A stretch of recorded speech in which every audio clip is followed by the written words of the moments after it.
Okay, तो यहाँ पे इंडसइंड बैंक याद रखिए, इसकी कॉल ऑप्शन देखिए, ये एक अच्छा जरिया है तेज़ी खेलने का। वो स्टॉक्स जो कि बहुत क्रिटिकल लेवल्स को पार कर रहे हैं, टारगेट करीब 40 का और स्टॉप लॉस करीब 17 का। इंडसइंड बैंक की 500 की कॉल।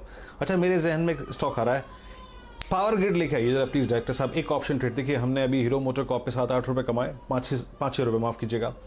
एक आप पावर ग्रिड लेके आइए। पावर ग्रिड इस वक्त एग्जैक्टली अगर आप देखें डे हाई पर है, और पावर ग्रिड अब करीब करीब आप समझ लीजिए कि 23 जनवरी 2020 के बाद, यानी लगभग 5 महीने बाद अपने 200 डे एक्सपोनेंशियल मूविंग एवरेज के ऊपर आके ट्रेड कर रहा है। अब इस तेज़ी को खेलने का जरिया क्या हो सकता है? तो डायरेक्टर साहब इसकी कॉल लेके आइए। याद रखिए, नेक्स्ट मंथ की कॉल लेके आइएगा। इसकी 180 की 6 रुपये 90 पैसे के आसपास ट्रेड कर रही है। जी हाँ, ये कॉल लेके आइएगा नेक्स्ट मंथ की। मुदित गोयल हमारे साथ हैं। मुदित, पहले इस चार्ट को रीड कीजिएगा।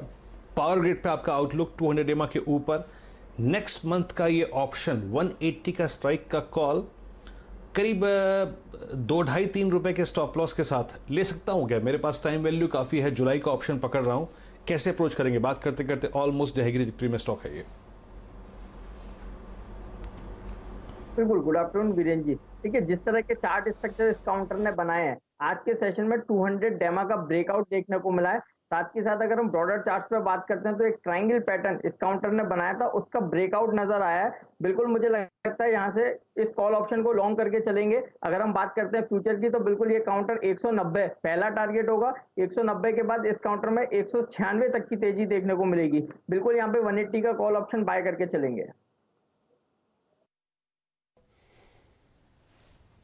ओके, तो ये कॉल आपके लिए फिलहाल पावर ग्रिड पर आती हुई दिखाई दे रही है। और स्पीच देखिए, आपके स्क्रीन पर एक नतीजा आ रहा है। जी पावर मुनाफे में गिरावट देखने को मिली। हालांकि बाजार ने सारी खबरों को एक तरीके से डिस्काउंट कर दिया इस समय, ऐसा आप कह सकते हैं।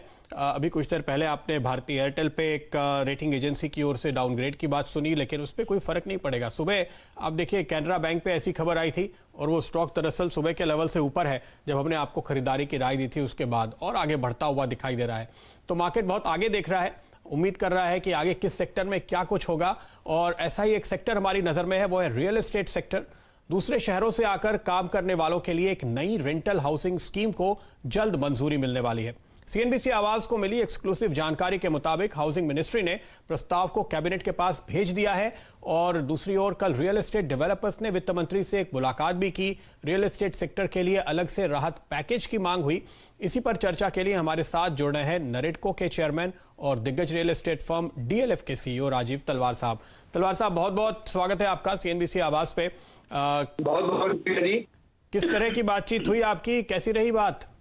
बहुत बढ़िया बात रही। और मैं आपके माध्यम से और आपके ये जो व्यूअर्स हैं उनके माध्यम को बताना चाहूंगा कि मेरे ख्याल ये पहली वित्त मंत्री हैं ने इंडस्ट्री के हर सेक्शन और हर एक ऑर्गेनाइजेशन, बेशक वो चेंबर्स ऑफ कॉमर्स हो, बेशक वो एसोसिएशंस हो, लगातार उनसे तालमेल रखा है। तो उम्मीद यही बनी रहती है कि जरूर कुछ ना कुछ आगे कदम उठाए जाएंगे। और इसी के नाते हम लोगों ने बहुत अपना दृष्टिकोण है वो उनके सामने रखा। पहली चीज तो हमारे जो प्रेसिडेंट हैं मिस्टर निरंजन हीरानंदानी, उन्होंने कहा कि वन टाइम रीस्ट्रक्चरिंग होनी चाहिए, क्योंकि जो क्षेत्र है, जो सेक्टर है इंडस्ट्री का, वो पिछले कुछ सालों से और करीबन 10 सालों से 2008 के बाद एक ऐसे दौर से गुजर रहा है कि जब लिक्विडिटी कम हो रही है, डिमांड कम हो रही थी। तो अब एक मौका आ गया है कि वन टाइम रीस्ट्रक्चरिंग जैसी 2008 में हुई थी वैसी होनी चाहिए।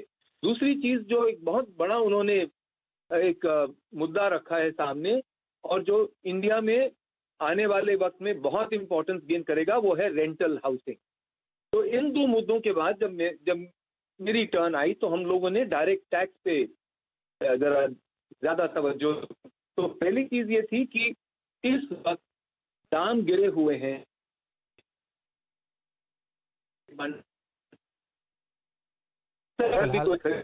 फिलहाल दिक्कत नजर आ रही है थोड़ी सी। तलवार साहब, आपकी आवाज हम नहीं सुन पा रहे हैं, दोबारा डायल करते हैं तलवार साहब को और फिर उनसे बातचीत को आगे बढ़ाएंगे। लेकिन ये जैसे तलवार साहब बता रहे थे, इस समय सभी की नजर है इसी बात पे कि सरकार की ओर से क्या कुछ और होने वाला है। एक खबर तो हमारे सामने है, वो है रेंटल हाउसिंग को लेकर, जिसकी घोषणा की गई थी राहत पैकेज के दौरान, और अब ये बहुत बड़ी बात कही जाएगी कि हाउसिंग मिनिस्ट्री ने कैबिनेट नोट तैयार कर लिया। वो प्रस्ताव अब कैबिनेट की मंजूरी के लिए अगली मीटिंग में या कब आएगा उस पर हमारी नजर टिकी हुई है, लेकिन इस सेक्टर के लिए ये एक बहुत ही अच्छी खबर आपको आज दिखाई दे रही है।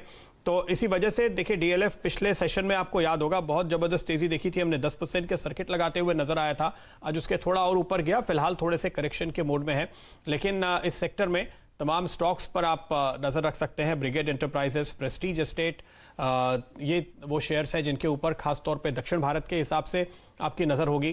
क्वाजी रियल एस्टेट स्टॉक्स हैं, बॉम्बे डाइंग, सेंचुरी टेक्सटाइल्स, अजमेरा रियल्टी एक और मुंबई बेस्ड कंपनी है, शोभा डेवलपर्स एक और साउथ बेस्ड कंपनी है, जिसके शेयरों में आप एक अच्छी मूव आते हुए, तेजी आते हुए देख रहे हैं। तो तलवार साहब फिर हमारे साथ जुड़ चुके हैं।